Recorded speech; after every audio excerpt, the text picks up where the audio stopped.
Greetings mhuri Zimbabwe, tinodzoka zvekare pachivhitivhiti. So tine imwe nyaya iri kunetsa yekuti pari kurongwa kunzi Chiwenga apanishwe ne3rd term asange achipinda pachinzvimbo kana kuti pachigaro cheupurezidendi.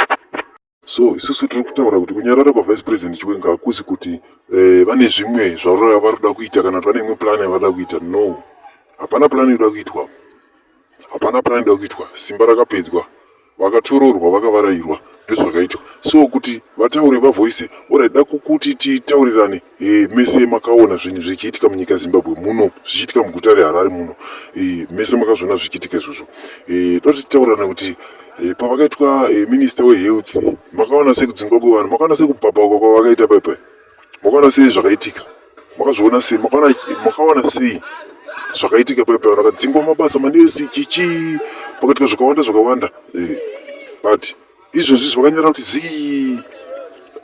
Inini on my own view handione pane imwe strategy hombe yavachaita, asi kuti chichaitika ndechekuti kumasoja ikoko, kumajenerali ikoko, kune vanhu vachabatwa vamwe vasingabatike, vachakonzeresa kana kuti chaos tange nekumasoja ikoko zvichienda kumusoro ikoko. Because ini handisi kuona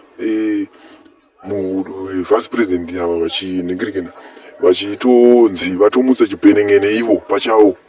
No, because doti mutarise kuti main actor akamira sei. Idi ndiye main actor panyaya dzese dzidzi. Main actor akafura nzira yake kudhara, testa magenerals ese anga ari aligned kwaari, ese vakatsvairwa vese 24 to nearly 30 vanhu vakafa vakawanda, vakatsvairika vese. So don't expect kuti VP Chiwenga anodzokera panyaya anomuka apapo.